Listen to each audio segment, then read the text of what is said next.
چلیے اب اس کو اور میں آگے بڑھاؤں کہ بندہ رکوع میں گیا، سورت ملانا بھول گیا، رکوع میں یاد آیا، حکم ہے واپس پلٹے، سورت ملائے، پھر رکوع کرے، آخر میں سجدہ سو کرے۔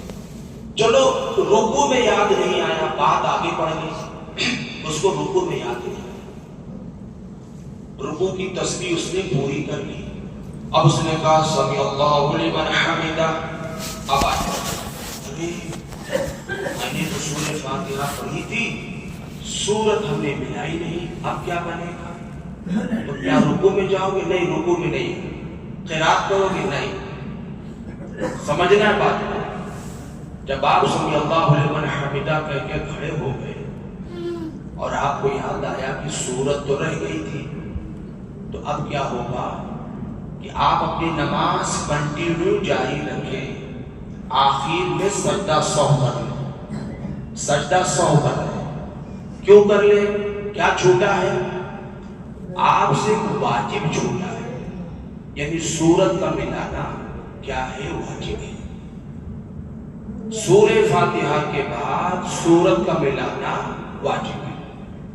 وہ ایک بڑی آیت ہو تو واجب ادا، تین چھوٹی آیتیں ہوں تو بھی واجب ادا، یا چھوٹی سورت قل اللہ احد الناس ایسا ہو تو بھی واجب ادا۔ تو ایک واجب چھوٹا ہے جس کو ہم کہتے ہیں سورت ملانا، تو کیونکہ وہ چھوٹ چکی ہے تو آخر میں سجدہ سو ہے۔ ٹھیک ہے، چلیے جناب والا، تو محنت کریں جناب، ٹھیک ہے، محنت کریں۔ چلیے آگے بڑھتا ہوں۔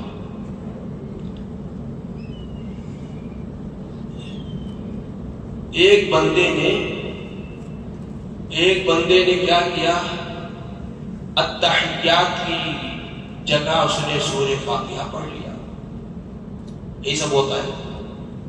ابھی تو 4-6 دن پہلے مجھ سے ہوا تھا فجر کی نماز میں، سب ماشاءاللہ الحمدللہ سب ٹھیک ہو گیا، التحیات پڑھنے کے لیے بیٹھا تو سورہ فاتحہ پڑھنا شروع کر، تو سجدہ سو کیا۔ کیا کرنا تو ہے، حکم ہے تو کرنا تو ہے۔ اچھا چلو، ایک بندہ پڑھنے کے لیے بیٹھا التحیات للہ، التحیات، ادھر توجہ دلا دیتا ہوں بار بار کہ جو حرف مشدد ہو، جس پر تشدید ہو، جس کو 2 بار پڑھتے ہیں تو دھیان دیا کرو، یہ کام نہ ہو کہ ایسی ادائیگی ہو جائے کہ وہ یا تو حرکت ہو جائے یا تو وہ ساکن ہو جائے۔ ٹھیک ہے، تو ادھر دھیان دیا، چلیے ٹھیک ہے، تو صحیح سے کر دیا کرو التحیات۔ آپ تشہد پڑھنے کے لیے بیٹھے اور آپ سورہ فاتحہ پڑھنا شروع کر دیا تو آپ پر سجدہ سو واجب ہو۔ ٹھیک ہے، اب آپ شروع ہی میں آپ نے کیا کیا؟ سورہ فاتحہ پڑھنی تھی، ثنا کے بعد سورہ فاتحہ پڑھنی تھی، اور آپ نے کہا التحیات للہ والصلوات والطیبات، تو کیا آپ پر سجدہ سو واجب ہوگا؟ آپ پر سجدہ سو واجب نہیں ہوگا، کیونکہ ثنا بھی جو ہم پڑھتے ہیں یہ اللہ کی حمد ہے، تعریف ہے، توصیف ہے، اور التحیات بھی اللہ کی حمد ہے، تعریف ہے، توصیف ہے۔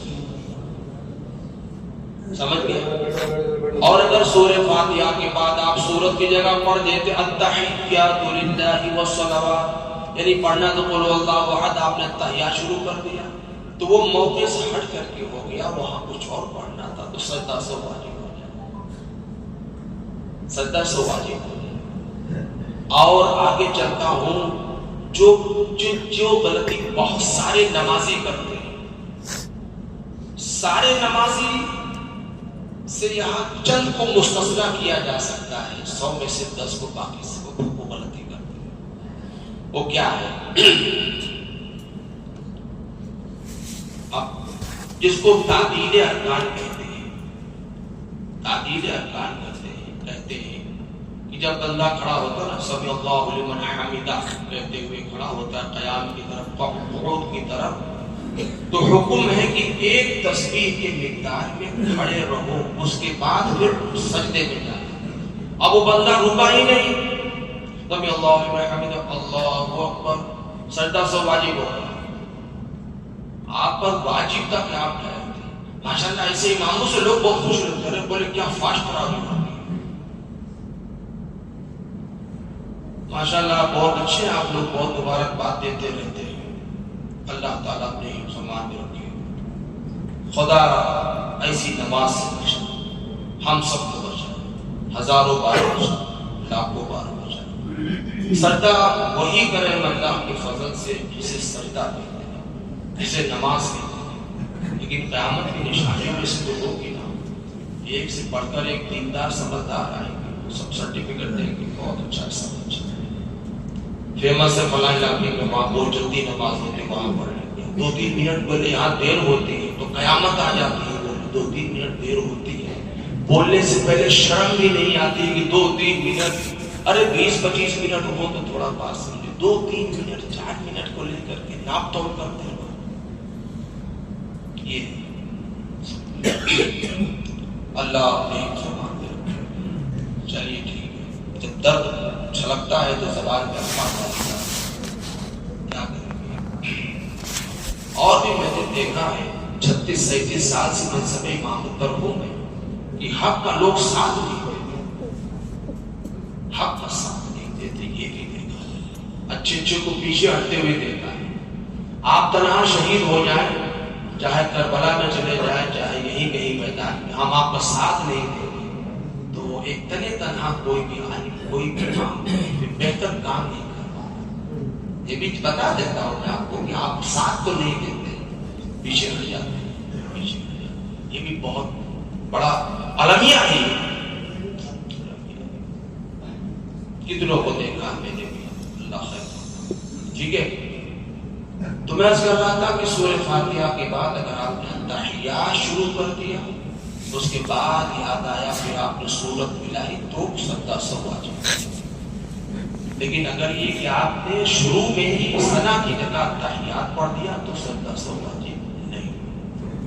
تو میں نے کیا بتایا کہ جب سمع اللہ لمن حمدہ کہتے ہوئے جب ہم قیام کی طرف آئے، قوما کی طرف، ایک تسبیح کے مقدار میں کھڑے رہے اور پھر کہیں ربنا ولک الحمد، اور جب ربنا ولک الحمد پڑھیں گے جو سنت ہے، جب اس کو ادا کریں گے نا تو وہ واجب ادا ہو جائے گا، وہ واجب ادا ہو جائے گا۔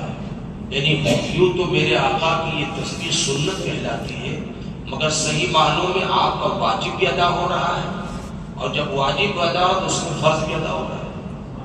لیکن اب لوگ سمجھتے نہیں، چلو ایک غلطی یہاں کرتے ہیں لوگ، اب دوسری غلطی کہاں کرتے معلوم ہے۔ جب 2 سجدے کرتے ہیں نا تو ایک سجدہ کرنے کے بعد جب ہم جو ہے کیا کہتے ہیں جلسہ کی طرف، جلسہ یعنی 2 سجدوں کے درمیان میں جو ہم بیٹھتے ہیں، ہم سجدے میں ہیں اور ہم اللہ اکبر کہتے ہوئے آئے جلسے کی طرف، یعنی بیٹھنے کی طرف، ابھی صحیح سے بیٹھے بھی نہیں تھے کہ دوسرا سجدہ، تو یہ بھی واجب ہے۔ ایک تسبیح کے مقدار میں 2 سجدوں کے مقدار میں بیچ میں رکنا ٹھہرنا یہ واجب ہے، اور کچھ پڑھ لینا، حمد کر لینا، مغفرت کی دعا یہ سننا، لیکن یہ غلطی لوگ نہ کریں، غلطی نہ کریں۔ کیا ہوا، کوئی تکلیف ہے، عمر چھوٹی ہے بھی اور بڑی ماشاء اللہ، میں تو کرتا نہیں، بازو آ یہ تو عالم ہو اور دوسرے پر پڑھاتے ہیں، میں نے شاید وہ کرتے ہوں لوگوں کو، میں آپ سب کو بولتا ہوں، آپ سب سے بڑھتی ہوں۔ تو اگر یہ بھی واجب ترک ہوا تو پھر سجدہ سہو کرنا ہے۔ آپ کتنا سجدہ سہو کریں گے، آپ کتنے سجدہ سہو کریں گے، خود بھی سوال کریں۔ لوگوں کو فکر ہی نہیں کہ ہماری نماز صحیح ہو جائے، یہ میں نے دیکھا، لوگوں کو فکر نہیں، اسی لیے موٹیزم پہن پہن کے آ جاتے ہیں، چلا چلا، کتنوں کو تو روایا پھر پہنتے ہیں۔ میں نے کہا اس کی کیا وجہ ہے، میں نے کہا قیامت کی نشانی تو صحیح ہے، وہ پوری ہوئی، لوگ ڈھیٹ کچھ بھی فکر نہیں۔ میں اللہ کی قسم کھا کے کہہ رہا ہوں، فکر ہوتی تو ہوشیار آدمی، دانش مند آدمی اگر چلتا پھرتا ہوا مسافر غریب بچہ بھی کہہ دیتا نا کہ انکل حاجی صاحب، نمازی صاحب، امام صاحب، آپ کی یہ کمی ہے اور یہ بڑی کمی ہے، تو اصلاح کرنے والا اس طرح سے اپنی اصلاح کر دیتا ہے. یا چلو بچے نے صحیح کم سے کم مجھے بتا تو دیا کہ آپ کی غلطی ہے، فوراً آپ کی اصلاح کر دیتا ہے، فوراً آپ کی اصلاح کر دیتا ہے. ایک عالم صاحب آئے تھے چندے کے لیے، یہی کلمہ ہے، تو بات کیا آپ نے کہا ٹھیک ہے چندہ کر دیں گے ہم آپ کہنا. تو یہ جو چھوٹی داڑھی کہلاتی نا، یہ چھوٹی داڑھی آپ دیکھ لیجیے، چھوٹی داڑھی. تو انہوں نے کہا کہ کچھ آپ کی یہاں کچھ کمی محسوس ہو رہی ہے، 20 ہونا چاہیے 19 تک. میں نے کہا واقعی؟ بولے ہاں. ٹھیک ہے میں دیکھ لوں. میں نے آئینے کے سامنے دیکھا، مجھے بھی لگا کہ ہاں واقعی کچھ کمی لگ رہی ہے. تو میں نے کہا انشاءاللہ تعالیٰ اب ایسا نہیں ہو. تو اصلاح کرنے میں تکلیف کیا ہے؟ کوئی حرج ہے؟ کوئی پہاڑ ٹوٹ گیا، روح نکل گئے، مر گئے، قبر پہ چلے گئے، کچھ بھی نہیں ہوا. عزت میں اضافہ ہوتا ہے، نبی کی سنت پر عمل کرنے میں عزت میں اضافہ ہوتا ہے، عزتی نہیں ہوتی. آپ نے قسم کھا رکھا کہ آپ کتنا بھی بولو آپ اصلاح کریں گے نہیں، اور پھر تب وہ جملہ بول دیتا ہوں لوگوں کو برا لگ جاتا ہے کہ میں فلاں حضرت سے تعلق رکھتا ہوں، انہوں نے تو کبھی کہا ہی نہیں، آپ نے کہہ دیا. یہ بات آ جاتی ہے. ہو سکتا ہے کہ ان کی توجہ نہ گئی ہو، سب ہو سکتا ہے توجہ نہ گئی، کوئی وجہ ہو سکتی، وہ سب چھوڑ دو، وجہ کیا کریں. بات حق ہے، چھوٹا کہے بڑا کہے اپنا کہے بیگانہ کہے، بات حق ہے تو ماننے میں کیا کریں. ماننا چاہیے، مان لینا چاہیے. اللہ ہم سب کو چیز سمجھتا ہوں. تو میاں بتا یہ رہا ہوں کہ جو یہ وہ ترک واجبات سے جو ہے وہ سجدہ سو ہوتا ہے. ٹھیک ہے نا. آگے چلو. جو دعائے قنوت کی تکبیر ہے نا، اللہ اکبر، ہاتھ اٹھانا یہ واجب ہے. لیکن جو دعائیں سورہ فاتحہ پڑھتے ہیں، ہم سورہ فاتحہ کے بعد سورت میں آتے ہیں وتر میں، پھر ہم کہتے ہیں اللہ اکبر، یہی کرتے ہیں. اللہ اکبر کہتے ہوئے اپنے ہاتھ کو بلند کرتے ہیں، پھر باندھ لیتے ہیں، پھر کیا پڑھتے ہیں دعائے قنوت. تو ہاتھ اٹھانا یہ سنت ہے، مگر جو تکبیر ہے نا، تکبیر یہ واجب ہے. یہ کہنا ہے، یہ کہنا ہے. اگر ان کیس کسی بندے نے ہاتھ نہیں اٹھایا، وہ ہاتھ باندھا ہی رہا اور اس نے تکبیر پڑھ لیا اللہ اکبر، پھر شروع کر دیا اللہم انا نستعینک، تو اس کی نماز ہو جائے گی، اس کی نماز ہو جائے گی. کیونکہ فرض اور واجب کے ترک سے نماز خراب ہوتی ہے. ایک آدھ تو سنتیں کر رہ جاتی ہے تو نماز ہو جاتی ہے. آگے سنو. جن لوگوں کی وتر کی نماز قضا ہو گئی ہو، اور اگر وہ ایسی جگہ پڑھ رہے ہوں کہ لوگ دیکھ رہے ہیں، تو حکم یہ ہے کہ کیونکہ قضا ہوئی ہے آپ کی وتر کی نماز اور آپ کو تکبیر کہنا ہے اور ساتھ میں ہاتھ اٹھانا ہے، تو حکم یہ ہے کہ تمہارے اس جرم پر پردہ پڑا رہے، تو آپ اپنے ہاتھ کو نہ کھولیں، ہاتھ نہ اٹھائیں، ہاتھ بنا رہنے دیں، کیونکہ آپ کی وتر قضا ہوئی ہے. صرف اللہ اکبر کہنے کے بعد دعائے قنوت پڑھ لو، تمہاری نماز ہو جائے گی. یہ سبحان اللہ. اور فرض نماز کا بھی حکم ہے، جن کے فرض نماز قضا ہوئی ہو تو وہ بہرحال کوشش یہ کریں کہ لوگوں پہ ظاہر نہ، لوگوں پر ظاہر، کیونکہ یہ بندے اور اللہ کے درمیان کا معاملہ ہے. ٹھیک ہے نا. لوگوں کو گواہ نہیں بنانا چاہیے کہ میری 2 سال 4 سال کی ہے تو میں قضائے اغری پڑھتا ہوں. قضائے اغری گھر میں پڑھ لیا کرو، یا تو مسجد کے ایسے حصے میں ایسے ٹائم پہ پڑھا کرو کسی کا شک نہیں آئے. یہ سب حکم تو ہے، عمل کرنا چاہیے. اچھا چلیے جناب والا، تو وہ تکبیر واجب ہے، دعائے قنوت پڑھنا بھی واجب ہے کہ نہیں. اب بندے نے کیا کیا، سورت ملائی، سورت کے بعد سورہ فاتحہ ملائی، اللہ اکبر کہتے ہوئے رکوع میں چلا گیا، رکوع میں چلا گیا. اب کیا ہوا ہے، یاد آیا دعائے قنوت تو میں نے پڑھی نہیں، اب کیا کریں. تو حکم یہ ہے کہ آپ واپس نہ آئیں. حکم یہ ہے اگر آپ کو رکوع میں یاد آیا کہ دعائے قنوت تو میں نے نہیں پڑھی، تو آپ واپس نہ آئیں، نماز کو جاری رکھیں، آخر میں سجدہ سو، آخر میں سجدہ سو کریں. ٹھیک ہے. تو تھوڑا آپ بھی محنت کیا کریں، آپ سوال کرنے کا مزاج پیدا کریں تو جواب دینا، ہر سوال کو یاد کر کے جواب دینا تھوڑا مشکل ہوتا ہے، تھوڑا جو آپ سوال کیا کریں، شوق پیدا کریں، اچھی بات ہے۔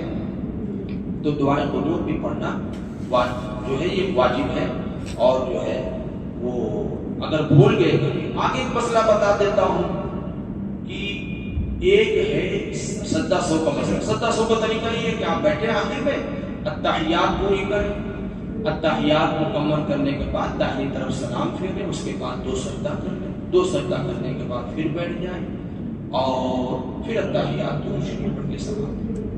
آگے مسئلہ یہ ہے کہ جس نماز میں سجدہ سو ہو کرنا ہو تو اول پہلی میں بھی دوسرے میں بھی التحیات بھی پڑھ لو، درود ابراہیمی بھی پڑھ لو۔ پہلے میں بھی درود ابراہیمی پڑھنے کے بعد پھر سجدہ سو، پھر واپس سجدہ سو کے بعد پھر بیٹھو، پھر التحیات پڑھو، پھر درود ابراہیمی پڑھو، پھر دعائے معصورہ پڑھو، پھر سلام پھیرو۔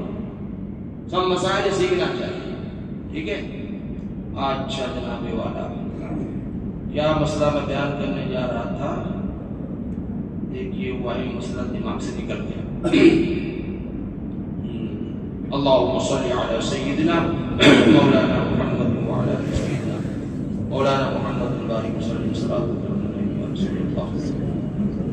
آپ 2 رکعت پڑھ کے بیٹھے اور آپ نے تحیات پوری پڑھ لی اور اس کو بعد کھڑے ہونا تھا، ٹھیک ہے، لیکن آپ نے پڑھ لیا اللہم صلی علی محمد، اب یاد آ رہے ابھی تو مجھے تیسری کے لیے کھڑا ہونا تھا، تو آپ کو یاد آتے ہی آپ کھڑے ہو جائیں، لیکن آخر میں سجدہ سہو کریں، آخر میں سجدہ سہو کریں۔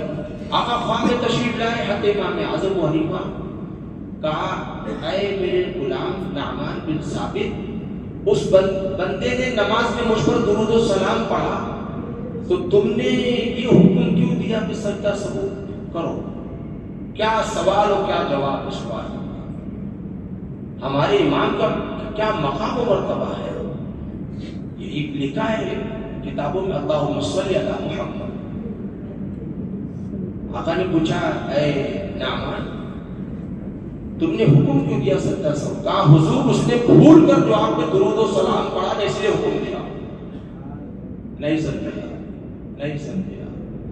سمجھے آپ اللہ، اگر سمجھے ہوتے تو پوری مسجد میں نمازیوں کی زبانوں کے ہوتا سکھا دو، اور یہی تو سمجھتے ہیں کہ کرامت نہیں بیان کر رہا ہوں، ابھی اگر کرامت بیان کروں تو در و دیوار بھی جھول جائیں گے، کیونکہ آپ میں روح ہے اس لیے آپ نہیں بولتے۔ اللہ بہت مسائل میاں، آقا خواب میں تشریف لائے نعمان تم نے یہ حکم کیوں دیا نمازیوں کو کہ اس نے تو مجھ پر درود و سلام ہی پڑھا تھا نا؟ کہا یا رسول اللہ اس لیے حکم دیا ہوں کہ اس نے بھول کر کیوں آپ پر درود پڑھا، بھول کر کیوں پڑھا؟ آپ کی ذات تو یہ ہے کہ اس بندے مومن کے دل و نگاہ میں آپ کی ذات جو ہے وہ گردش کر رہی ہو اور غلام اپنے محبوب پہ درود و سلام پڑھ رہا ہو۔ اور حضرت امام غزالی نے فرمایا نماز کی حالت میں جو ہم نماز پڑھتے ہیں اس کے حکم دیا حضرت امام غزالی نے کہ جب بندہ التحیات پڑھے، خاص کر کے السلام علیکہ ایھا النبی پڑھے، تو اس کے تصور میں کوئی اور نہیں امت خضرا والے مکی ہو کہ میں پڑھ رہا ہوں حضور سن رہے ہیں، میں پڑھ رہا ہوں حضور سن رہے ہیں، میں پڑھ رہا ہوں حضور سن رہے ہیں۔ بڑے عظیم عظیم نام ہے میاں، آپ کو کیا پتا ہے؟ کچھ نام بھی تو یاد کرو، کھلاڑیوں کا نام یاد ہے، ناچنے گانے والوں کا نام یاد ہے، قیامت کی نشانی ہے۔ حضرت بایزید بستامی کا بھی نام یاد آیا، حضرت جنید بغدادی جیسا عظیم ولی سید الطائفہ فرماتے ہیں کہ اولیاء کی جماعت میں بایزید بستامی کو وہ شرف حاصل ہے کہ جو ملائکہ کی جماعت میں جبریل امین کو حاصل ہے۔ پڑھیں گے تو روح جھومے گی نا، پڑھنا ہی بند کر دیا، قرآن حدیث بزرگوں کو پڑھنا بند کر دیا۔ یہ ہے حضرت بایزید بستامی پہلے غوث الاعظم سے پہلے بھی ہے، اور قول حضرت جنید بغدادی۔ چلیے میاں ٹائم بھی ہو چکا ہے، کہنے کے لیے تو بہت کچھ ہے، آپ اتنا سیکھ لیں کہ ہماری نماز صحیح ہو جائے، اس کے سوا کچھ بھی نہیں ہو سکتا۔ سمجھتے ہو بات کو؟ فری میں سب کام ہو رہا ہے، سیکھنا ہی چاہیے۔ ہاں محنت کرو. ابھی ماشاءاللہ کافی دنوں سے عشاء کے بعد بھی درس چل رہا ہے نا, حیض و نفاس کا, پاکی کا, ناپاکی, کتنے لوگ بیٹھتے ہیں ماشاءاللہ. سب فارغ ہے پہلے ہی سے, کوئی 10 ہے, کوئی 12 ہے, کوئی 15 ہے, سب کے پاس تو بڑی بڑی سندیں موجود ہیں. تو بولے ہم کیوں بیٹھے, ہم کو تو سب آتا ہے. کیا فرض ہے غسل؟ بولے صابن لگانا فرض ہے, ٹوال کا استعمال کرنا فرض ہے, اور اس کے آگے کوئی بولا شاید کپڑا پہننا فرض ہے. تو یہ سب سیکھے ہوئے لوگ اس لیے بیٹھتے نہیں, بچے بھی نہیں, صحیح کوئی نہیں بیٹھتا. الا ماشاءاللہ شوق پیدا کریں. یہ مسجد کی جو خوبصورتی ہے, محراب و منبر کی خوبصورتی, یہ ماربل سے اور در و دیوار سے, قالین سے نہیں ہے, صحیح معنوں میں خوبصورت نمازیوں سے. وہ بھی آپ اور ہم اپنی بات نہ کریں, کیا ہماری ذات سے خوبصورتی ہم کو تو پڑھنے نہیں آتا. ان نمازیوں کی بات کرو جن کو نماز پڑھنا آتا ہے. اسی لیے میں کہتا ہوں کہ میرے آقا کے جو اصحاب رسول تھے واللہ العظیم ان کے سجدوں پہ پوری زمین اور آسمان کا قربان کرتے ہیں. کہ گھر سے نکلتے تھے, صحرا میں ہوتے تھے, جنگل میں ہوتے تھے, ان کا ہر سجدہ ہوتا تھا, قبول بھی ہوتا تھا. وہی شہید بھی ہوتے, وہی زخمی ہوتے, ان کے سجدے کو سجدہ کہتے ہیں. ہم تو نمازوں میں چور ہیں, ہم اسلام کے باغی نظر آ رہے ہیں ہم, اور آپ ٹھیک ہے نا. چاند چھڑانے کے لیے نمازیں پڑھی جا رہی ہیں. کہیں کوئی لوگ بنا دے کہ بڑا سوسائٹی کا عزت دار آدمی نماز پڑھنے بھی نہیں جاتا, لوگ اس لیے جا جاتے ہیں. اللہ ہم سب کو بہتر نمازی بنا دے, اچھا مسلمان بنا دے, مسئلے مسائل ہم سیکھیں سکھائیں, دلچسپی پیدا کریں اللہ ہمیں, اور ہم اپنی نمازوں کی اصلاح کر لیں. استغفر اللہ ربی من کل ذنب واتوب الیہ.